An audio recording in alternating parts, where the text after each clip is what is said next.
Halo teman-teman semuanya. Di sini saya akan menjelaskan materi tentang mengenal bangun ruang sisi datar. Di sini saya menggunakan media pembelajaran dengan 3 pendekatan. Yang pertama, media pembelajaran sebagai alat menyampaikan informasi. Yang kedua, media pembelajaran sebagai pemberi stimulus reward dan punishment.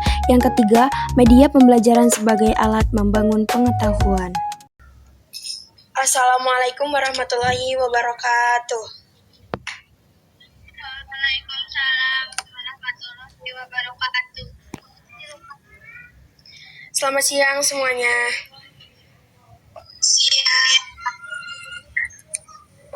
Oke, alangkah baiknya kita perkenalkan terlebih dahulu ya. Perkenalkan diri terlebih dahulu. Perkenalkan, nama saya Mila Ramawati. Kalian bisa panggil saya Kamila atau Temila. Sekarang lanjut ke teman-teman untuk memperkenalkan diri terlebih dahulu. Perkenalkan, nama saya Mutia, bisa dipanggil Muti. Ya, selanjutnya. Perkenalkan, nama saya Mutia. Ya, baik. Sebelum memulai pelajaran pada siang hari ini, alangkah baiknya kita membaca basmalah terlebih dahulu. Bismillahirrahmanirrahim. Oke, baik. Selanjutnya saya akan memaparkan sebuah video animasi yang berjudul Bangun Ruang Sisi Datar. Kalian bisa perhatikan dengan baik ya. Di sini, guru menyampaikan media pembelajaran sebagai alat membangun pengetahuan. Media ini sangat membantu siswa memahami materi yang abstrak menjadi lebih nyata dan mudah dipahami. Dengan melihat, mendengar, atau mencoba melalui media, siswa dapat membangun pemahaman sendiri berdasarkan pengalaman belajar. Selain itu, media membuat pembelajaran lebih menarik, interaktif, dan mendorong siswa untuk berpikir kritis. Dengan demikian, media pembelajaran menjadi jembatan antara teori dan praktik, sehingga pengetahuan siswa dapat berkembang secara optimal. Setelah siswa melihat video animasi, siswa dapat menyimpulkan video tersebut dengan baik, atau bisa juga dinamakan dengan ranah kemampuan kognitif, berkaitan dengan proses berpikir, memahami, menganalisis, dan menyimpulkan. Ketika siswa mengolah informasi dari video, lalu menarik kesimpulan, itu menunjukkan kemampuan kognitif.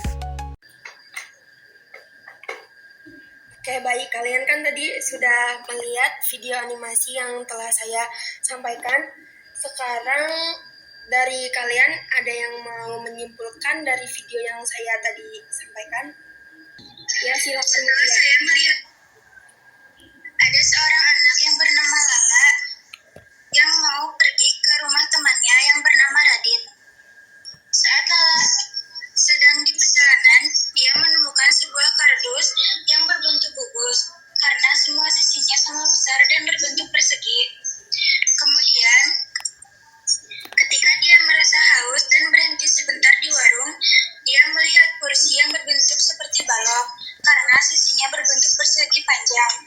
Setelah itu, ketika sampai di rumah Radit, Lala melihat rumah Radit atapnya berbentuk prisma, mirip seperti atap rumah tradisional zaman dulu. Lalu, menyampaikan materi dengan lebih mendalam agar siswa dapat mengolah materinya dengan baik. Ruang sisi datar. Definisi bangun ruang sisi datar adalah objek 3 dimensi yang memiliki volume dan dapat diukur panjang, lebar, dan tingginya. Contoh bangun ruang meliputi kubus, balok, prisma, limas, tabung, kerucut, dan bola. Masing-masing bangun ruang memiliki karakteristik dan rumus perhitungan volume serta luas permukaan yang berbeda-beda. Berikutnya bangun ruang sisi datar. Di sini ada limas. Limas adalah bangun ruang 3 dimensi yang memiliki alas berbentuk segi N, segi 3, segi 4, segi 5, dan lain sebagainya. Dan sisi tegaknya berupa segitiga yang bertemu di satu titik puncak.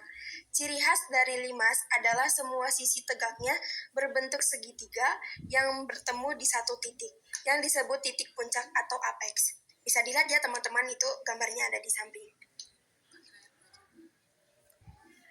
Limas. Di sini ada rumus limas. Volume sama dengan 1/3 dikali luas alas kali tinggi limas. Luas permukaan sama dengan luas alas ditambah jumlah luas sisi dikurangi sisi tegak. Sama halnya seperti rumus volume.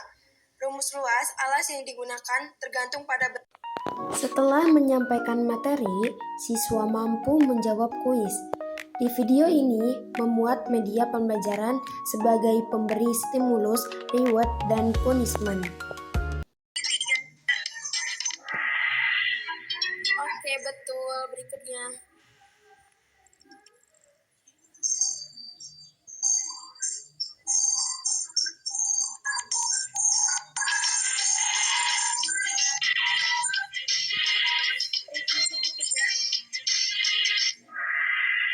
Oke, betul. Selanjutnya.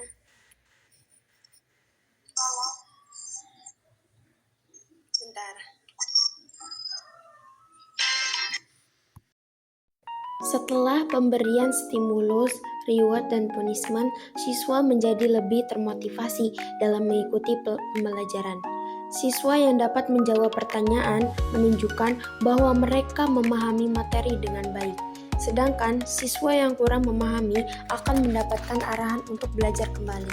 Dengan begitu, proses pembelajaran berjalan lebih efektif dan terkontrol. Selain itu, pengguna media pembelajaran membuat suasana kelas menjadi tidak membosankan.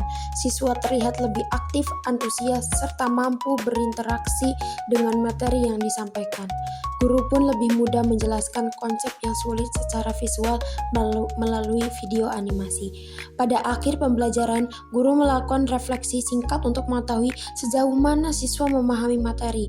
Guru menanyakan beberapa pertanyaan ringan dan meminta siswa menyampaikan pendapat sehingga mereka dapat membangun pengetahuan sendiri dari hasil pengamatannya. Kesimpulannya, media pembelajaran seperti video animasi memiliki peran penting sebagai alat membangun pengetahuan. Media ini membantu siswa memahami materi.